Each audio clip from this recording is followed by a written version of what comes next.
says it's 6 o'clock.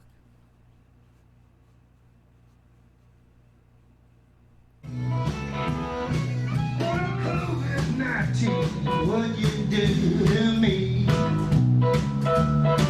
Oh, COVID-19, what you do to me? I leave this world and let my people be.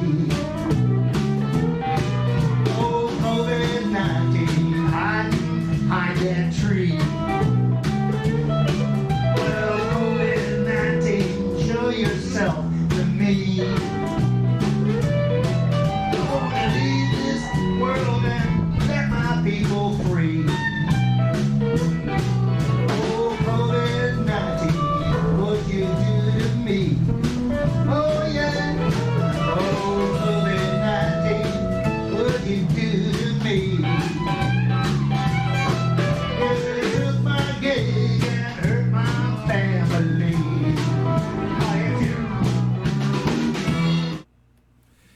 Hey, how you doing? Wonderful to see you. I'm going to play one of my favorite songs that I wrote. Some of you might recognize it. Most of the words were written by my wife, Jean. It goes like this. Oh, I don't need that here.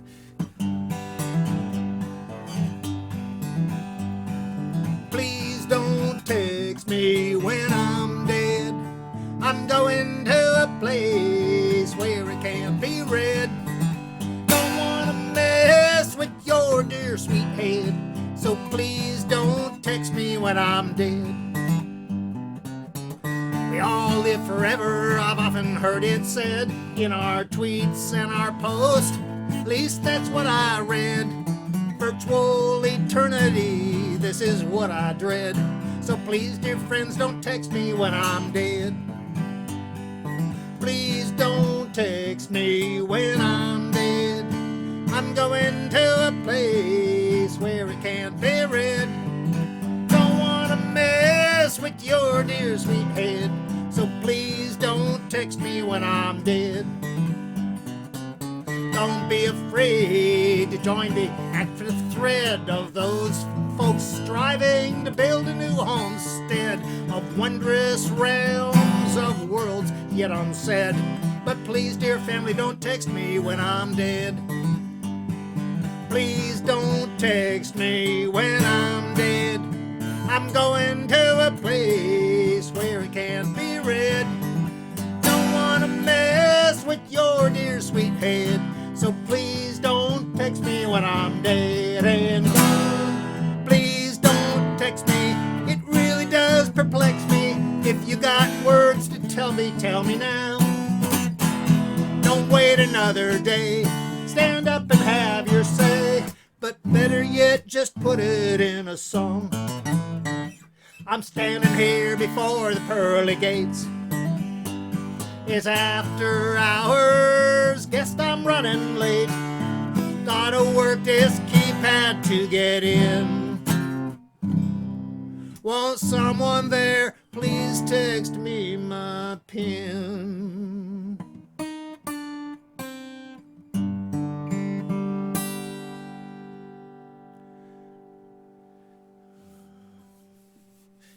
One of these days I'll learn that final riff, right? Craig Reeder gets it right. That reminds me, next week I'll have a couple tunes from Hot Tamale, and Jimmy Lohman just sent me a couple more. We'll have one with him tonight. But I'm going to talk about touch. I just, like got bought a turntable so I could play the darn album.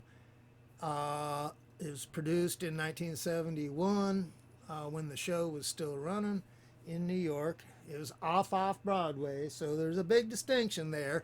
It's all about the money. But yeah, don't get it confused with Broadway, because Broadway is a union show with a lot of money, and Off-Broadway is a union show with a little bit of money, and Off-Off-Broadway is a non-union show with no money.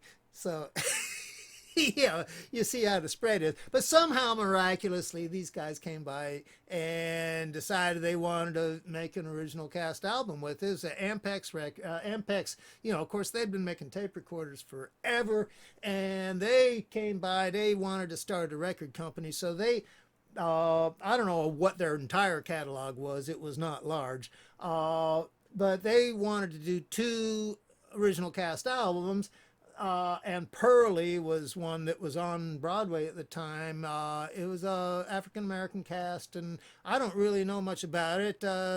You pretty much have to research it in the history books of New York theater to find anything about it the same way you got to find them. It was probably a bigger deal than Touch because, after all, it was a Broadway show.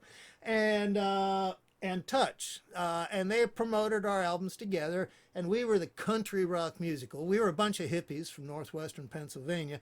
Well, no, I mean, the company was from northwestern Pennsylvania, but, the actors, a lot of them came from, had been at University of Connecticut. Like we had Plowright Playhouse was a theater that we, that started up when I was like a sophomore in high school, I think, and it was a converted barn 10 miles out of my hometown. And one of my very best friends, Bob Cates, was involved with it. And like we're at lunch in high school, and I think I was a junior, the beginning of my junior year, and he's this would have been 1967 or 1967, and he's telling me what he was doing this summer. And it was just, I couldn't relate to. I mean, they had torn out the innards of this barn and turned it into a theater and all this stuff. And he's telling me about it. Wow. So about April, I ended up getting recruited to do sound effects for a show. And Edith O'Hara was the producer, and she came up, like I'd been to a couple of rehearsals, and I was starting to figure out what I needed to do. And she's asking, because it's a 2-week run. I mean, this summer stock company did shows for 2 weeks at a time, and then like you'd have a weekend, you break the show, you strike the set, set up the new one, and first dress rehearsals like Sunday morning, the next, after the Saturday show. And then we opened, we were just dark on Sunday, open Monday night. We did we ran 6 nights a week. And it was incredible experience for me. And so she asked me, so you're going to do it? And I don't know. And she, well, hey, you got to tell me yes or no. And that's what like when you're doing theater, yeah, you got to know when your people are humming. I mean, and this was as hippie crazy as you could get, except she was a very old lady, and she had 2 daughters that were on Broadway at the time. And, but I had taken little theater classes from her when I was in grade school. It's crazy. I think she's still alive, Edith O'Hara. She's about 103 years old now, and has Alzheimer's pretty bad. But anyhow, I'm getting off the subject. I was talking about Touch, and we're in the second act, and that tough girl from the that ran away from the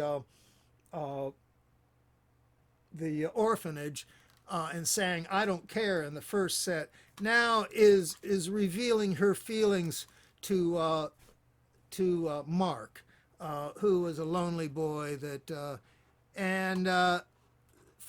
I'll play this one off the album, and if I can find my cursor, okay, there it is, and it goes like this.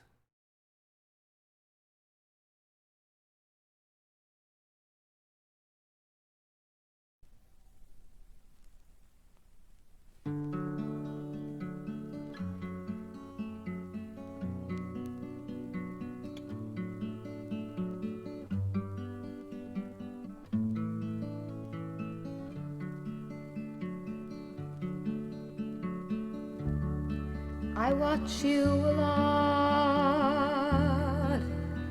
whether you know it or not, I do. I stare at you all of the time.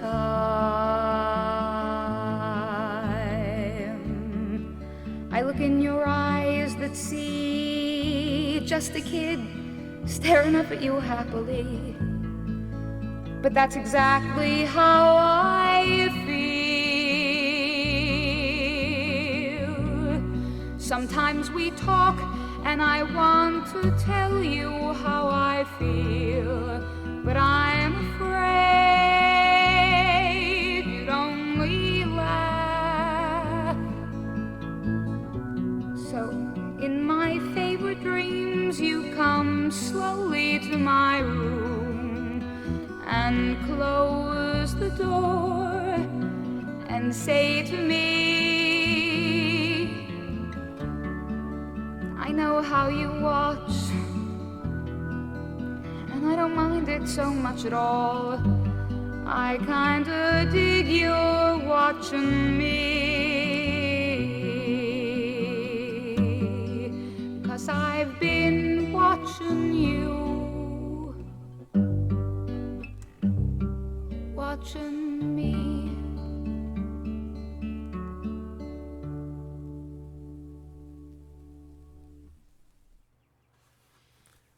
All right. The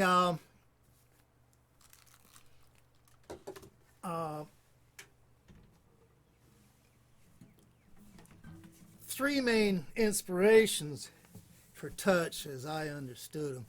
Ken Long was a guy from Texas, and turned out he was gay. I didn't know that at the time. I was a really naive boy. But I grew up in a town about the size of Quincy. Yeah, right. And so, like, he grew up in Texas, and I'm sure as a different boy, was a sensitive boy.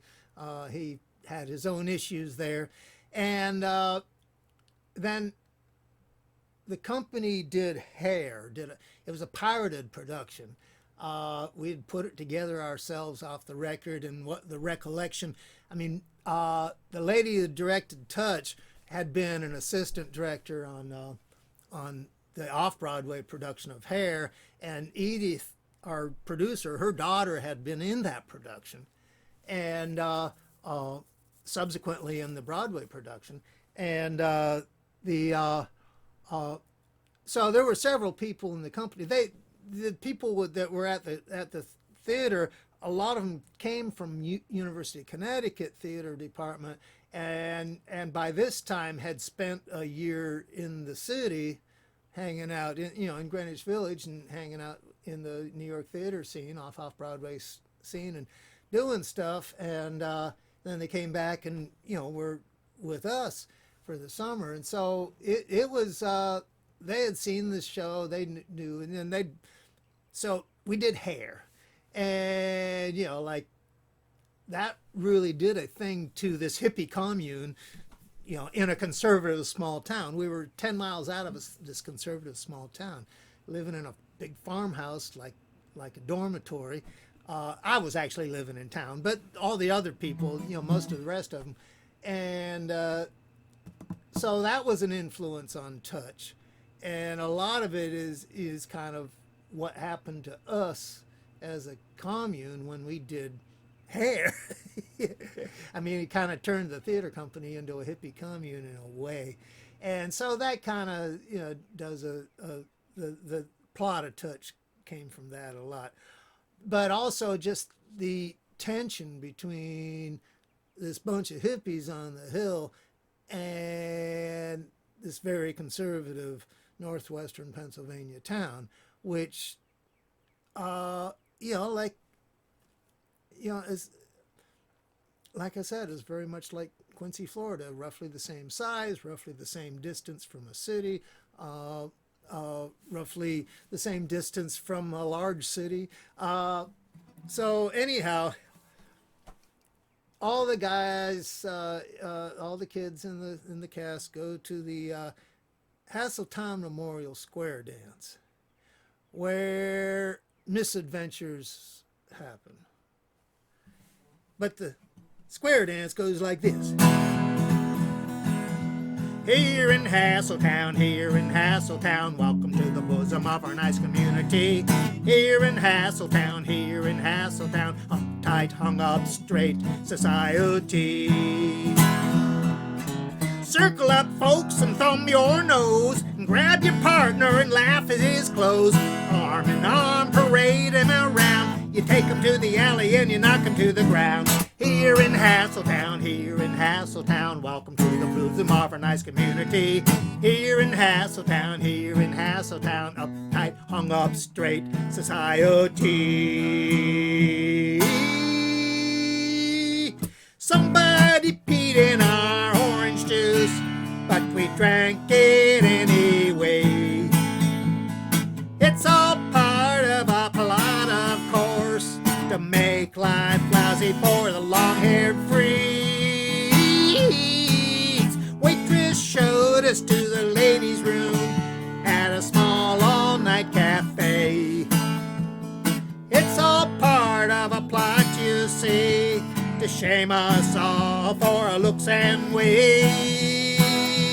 Everybody circle up and dance. Never give a stranger a fair chance. Teach them how to show us some respect. Make them really pay for their neglect. Here in Hasseltown, welcome to the bosom of our nice community. Here in Hasseltown, uptight, hung up, straight society. No freaks in Hasseltown, no freaks in Hasseltown, 'cause we love the Lord, so we will mow them down. No freaks in Hasseltown, no freaks in Hasseltown, 'cause we love the Lord, so we will mow them down. Something like that. On the record, they got that one pretty good because Eric Weisberg was he was the guy that got paid over scale, and a guy named Bob Hinkle was the executive producer or some kind of producer, and so Eric Weisberg, if you didn't know, he's one of the dueling banjos guys.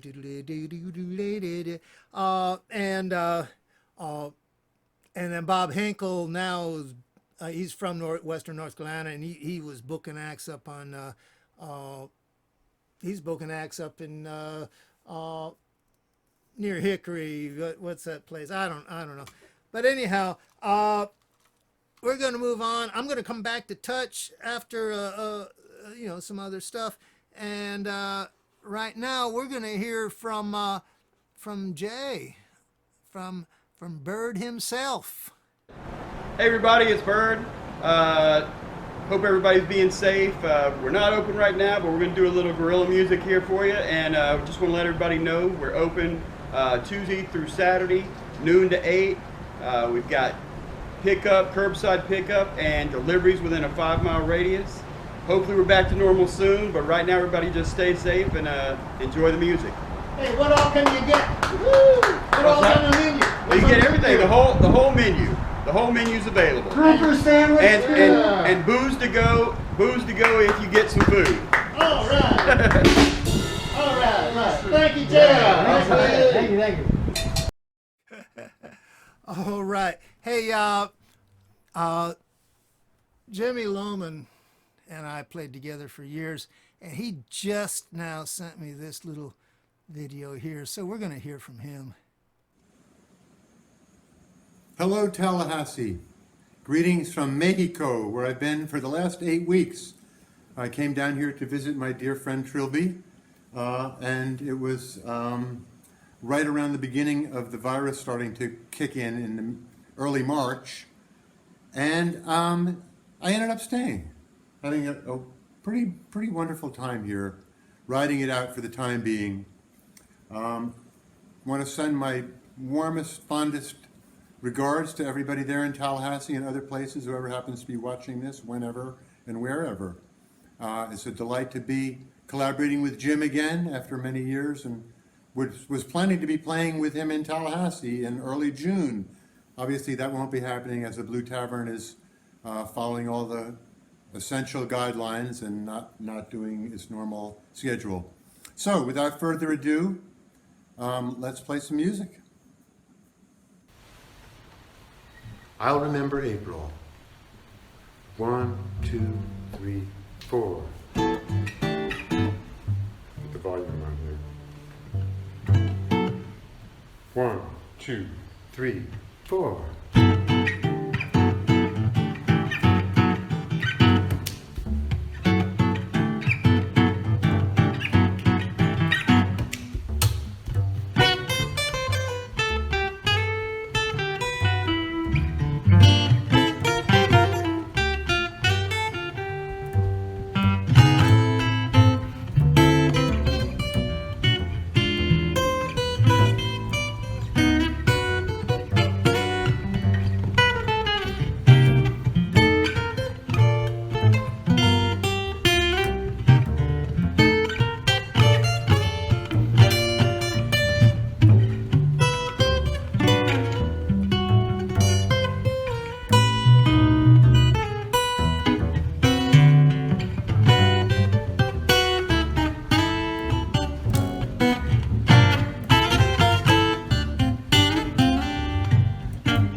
Yeah, that's Tell me great. about this song, Writing on the Wall. Yeah, I saw some band in Chicago at Navy Pier called Big Shoulders, and they had this song, and I don't know what the title of it was, but it just had this really, really catchy little hook to it.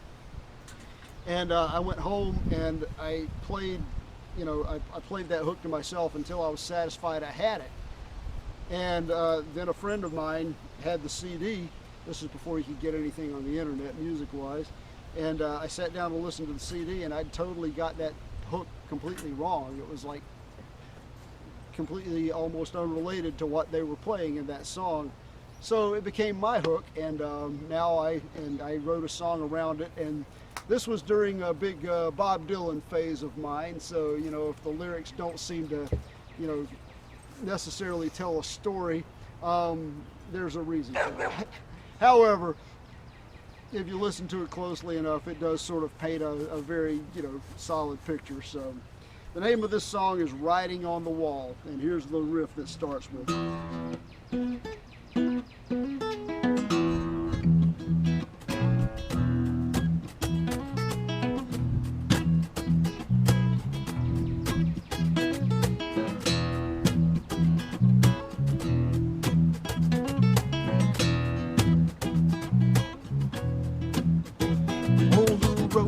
Opportunity, you may abandon unity, cast a net upon the sea of gain. When you have the world at hand, turn upon your fellow man, force him back behind the velvet chain. For the gold of the deceiver, push the passion into fever, till there's nothing but the kill that still remains, and plants a seed of steaming greed that's burning through your brain.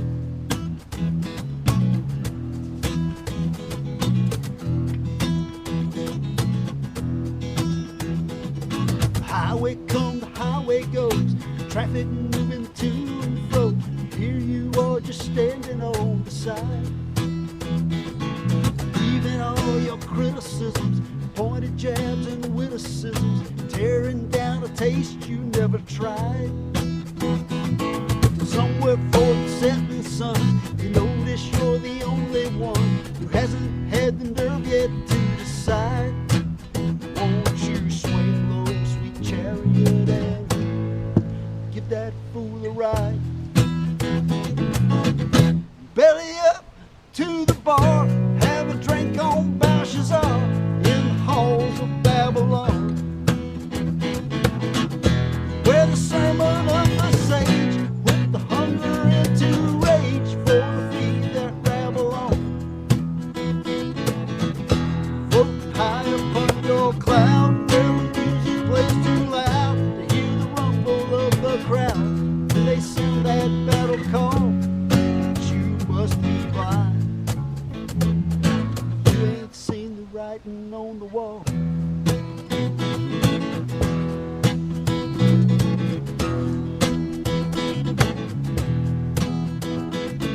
Put the puck past Mother Nature, undermine the legislature, kill the rumor Jesus was a Jew. See that all due care is taken, never stirred but always shaken. Keep an eye on who's in back of you, acting as the enemy, those opposing that which be. Pledge allegiance to that chosen few. But anyone can see, you better be more careful who you screw. Belly up to the bar, have a drink on Belshazzar in the halls of Babylon,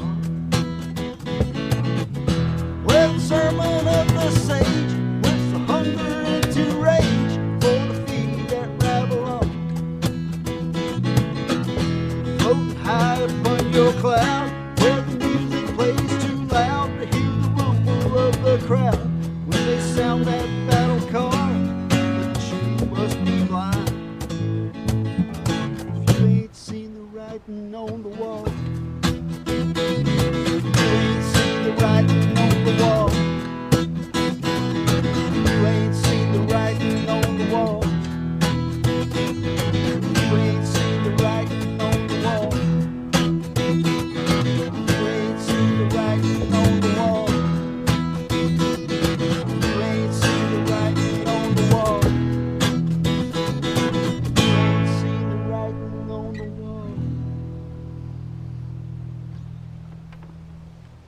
6-foot miss bump. Boom.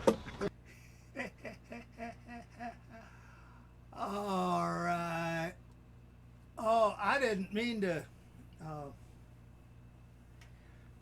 really mean to make that cut so fast. I just forgot to go back to the webcam and ended up starting them out. Now I'm all tangled up. Oh, phooey. I'm gonna have to break down and get me a wireless headset. I know that's what you see, those little white things that people got in their ears. I think that's a wireless headset. And anyhow, let me see, what do I got to do next? We're going to anyhow, of course, that was Ben Banks and Mike Stone from the first Gorilla session, and our opening and closing sequence came from that session, and I've got some more stuff I'm going to get together for it. I'm trying to change video editors right now, and so I started producing one of those, and it didn't get done. So anyhow, we're going to have our good friend Steve Johnson remind you that how you can give us money. Yeah. Hello, my name is Steve Johnson, and I'm friends with the Wednesday Night Lab Session at Burns. And we want you to know that every Wednesday, please come to Jim Crozier's Wednesday Night Lab Session, because we want you to tip the magic bucket. Operation of this appliance makes you feel right and gives the band a good night. Thank you! Okay.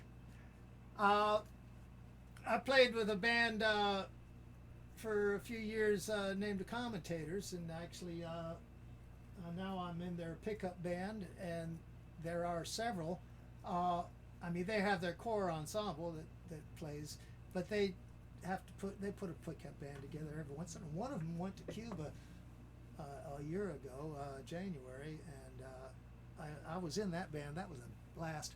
But anyhow, Mike and Jan are like we are. They're quarantining like the rest of us, and like you quarantined with your partner for a long time, and you got to do something sometime. Although they've been pretty busy.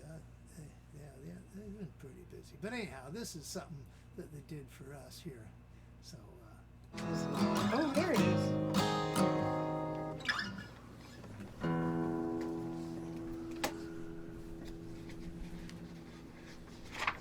You ready? Uh-oh. I'm not.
I'm like the rock at Gibraltar.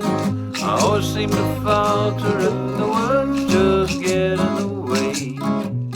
Oh, I know I'm gonna crumble and trying to stay humble, but I never think before I say.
I'm like the rock at Gibraltar.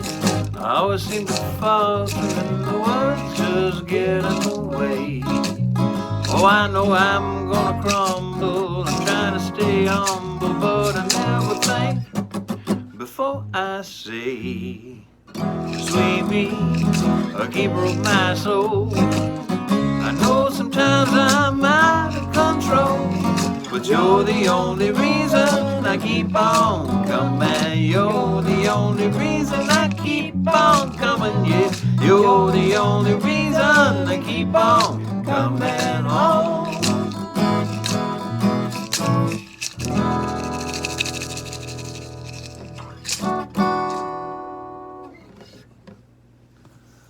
Oh, thank you guys. Thank you guys. Okay. Now I'm gonna switch instruments. Mimi Hearn was the first one that sent me any of this stuff to do, and she actually got me something before I was, able to really make use of it. And so I did, what everybody's doing is taking their friend's video and putting them together in an editor and making something you can put up on YouTube.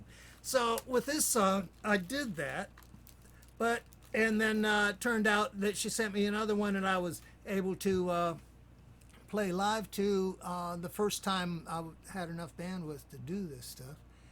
And so that was fun, but I hadn't played live with this song yet. This is a song called Today that she wrote back when she was playing with Marilyn Falsigula, when they were Mimi and Marilyn. And Two Pretty Young Things, yeah. And anyhow, I'm going to play that one now, and it's a really pretty song, so hopefully I don't screw it up much.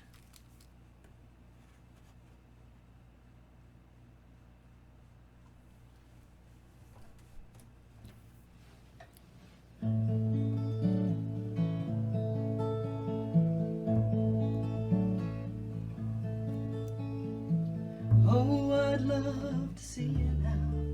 I'd love to see your face. So much time has passed and I still feel the same way. Oh, I loved you then, I love you now, and I love you for always. So sad I couldn't say those words when you were here. Oh, I built a wall of pride around me, just to hide the truth. And no Rapunzel hair was offered down to be the proof. Oh, in wanting you, but not wanting you to know, I let it go so sad I couldn't show you how I felt back then.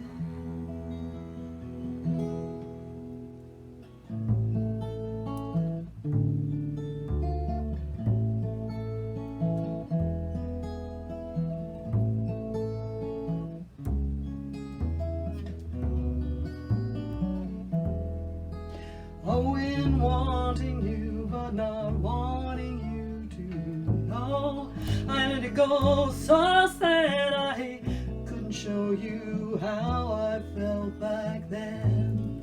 Oh, but when I think I loved you then, I love you now, I love you for always. I think that there must be a way to show you how I feel today. Oh, to tell you that I love you today.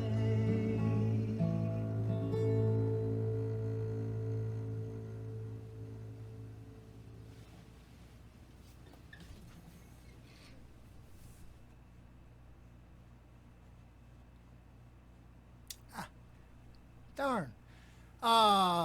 Thank you so much, Mimi, for all the help and encouragement you've given me along the way in this clearly what is a lab session in a way that I never envisioned it. But, you know,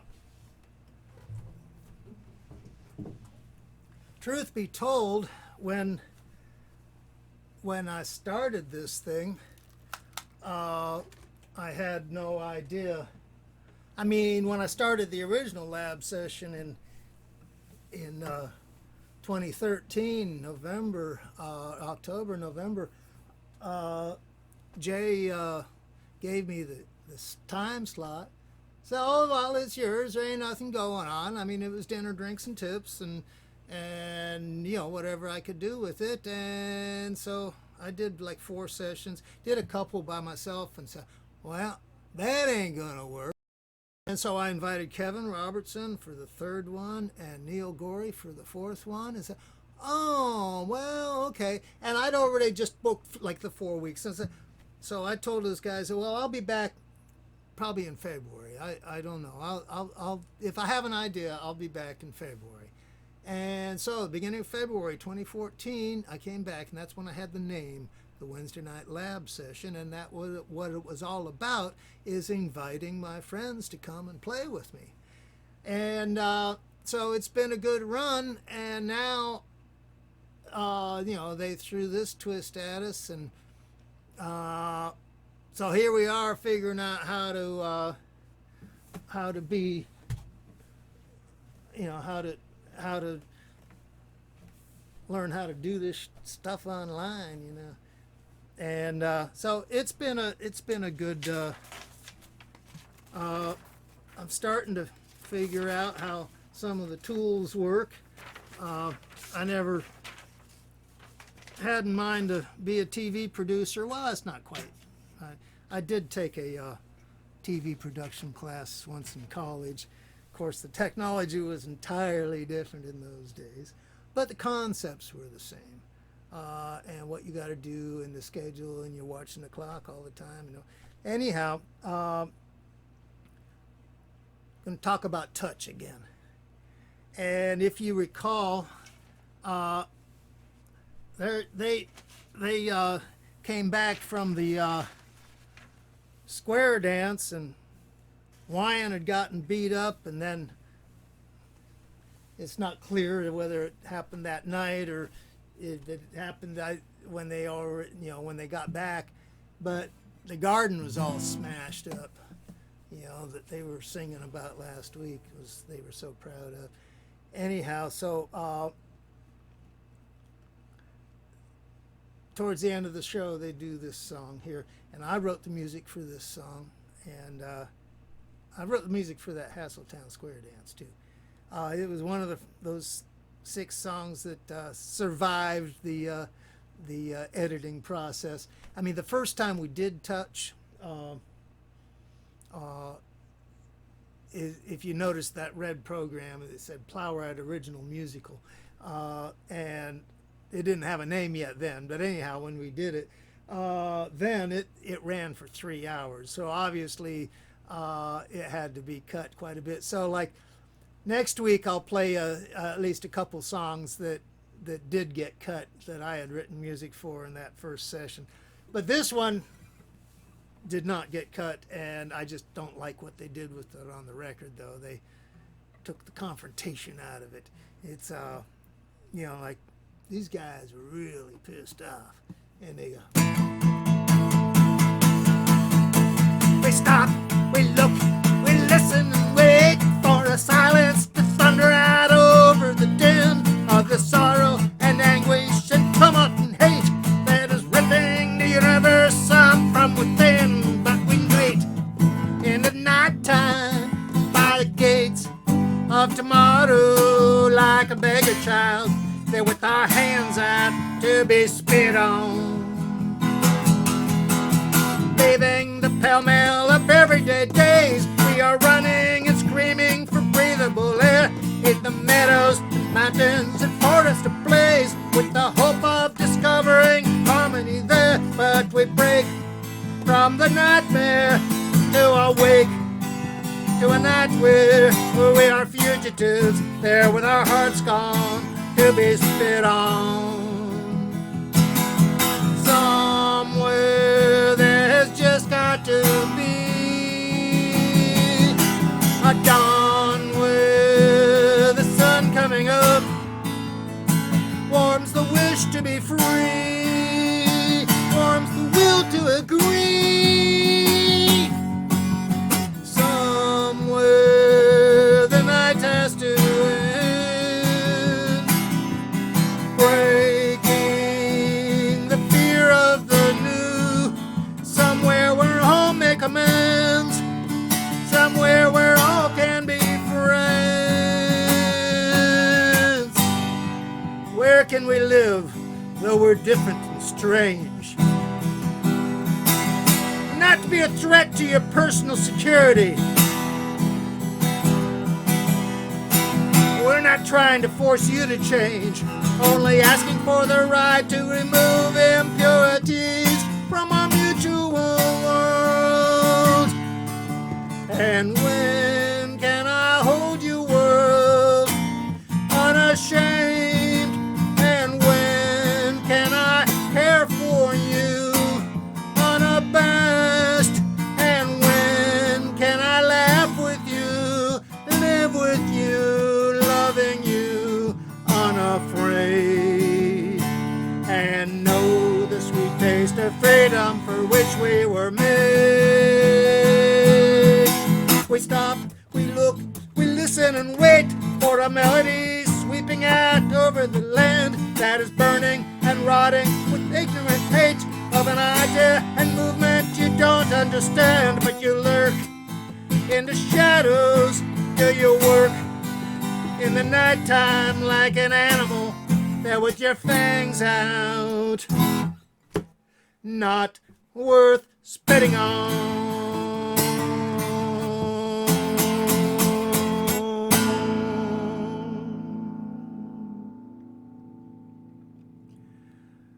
So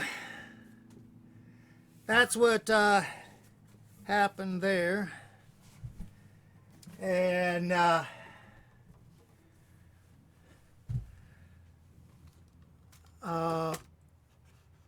then what happened at the very end, it goes like this.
Someone wakes up from the nightmare. Need is growing.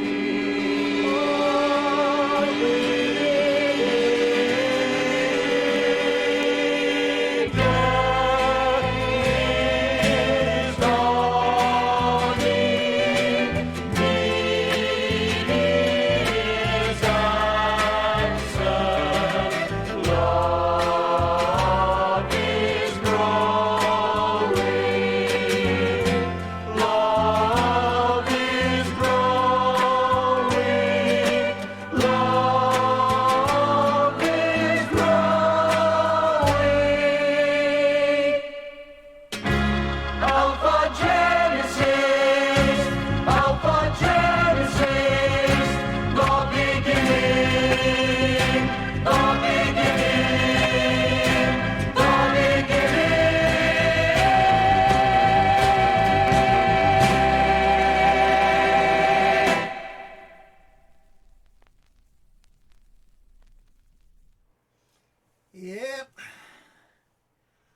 So anyhow, that's how Touch ends. And I'm going to do one more song with Ben and Mike. Next week, I've got stuff from Hot Tamale, Craig and Adrian, and I've got stuff from Jimmy Lohman, and I suspect that we're going to have stuff from some other sources as well.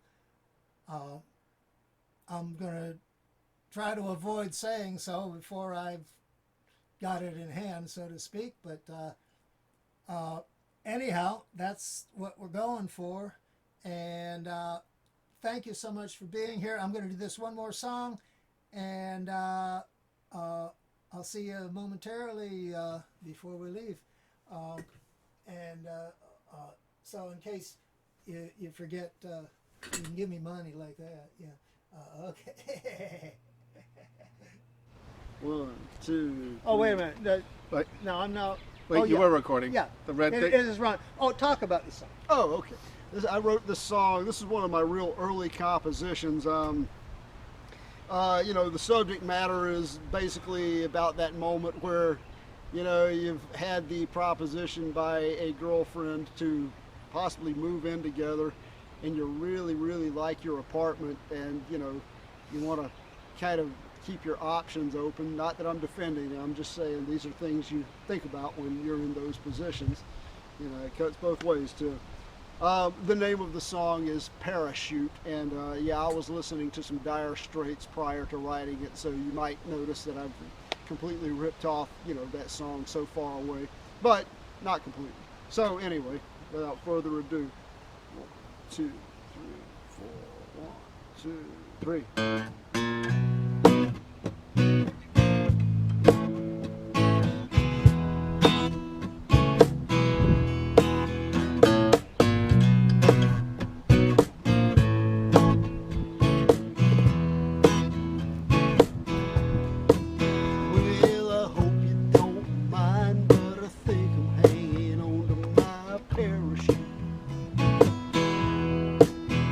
Just at least till we find out what you stole.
So I hope you don't mind, but I think I'm hanging on to my parachute. Just at least till we find out if the love that we feel is absolute. You know the word around town is you're on the rebound. Don't wanna be no substitute. And I think you're fine, but I'm still hanging on to my parachute. Yes, I think you're fine, but I'm still hanging on to my parachute.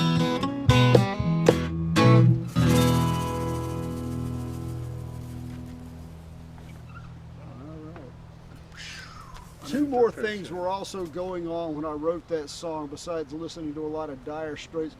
I had just for about a year, I'd been working with my friend Tom that came into town from Chicago, and my buddy Rob from Canada, who, you know, we were all starting to write songs together. And I noticed these guys were really good. It's like they would write these really catchy pop hooks, and then they would write these bridges that went with them. I was like, bridge? Oh yeah, you can do that too. So I started, you know, telling myself, I got to write a bridge for my next song. And, you know, this is one of the first songs I ever wrote a bridge for where I went, that really works, you know, so anyway. And also I just started listening to a shitload of Beatles at that time too. So, you know, thus the Beatles ending. Hey, well, thank you for being here, and thank you to all the people who will be watching the replay, and thanks again. See you next week. Thank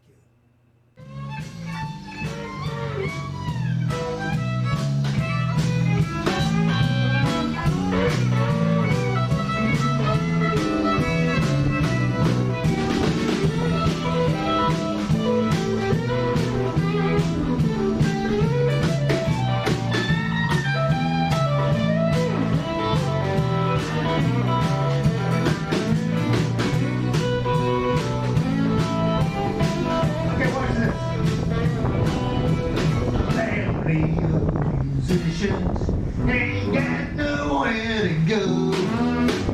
Just stay home, can't get no work even on the radio.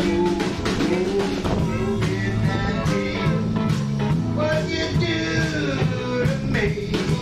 You took my work, leave my people sick, and leave us all in misery.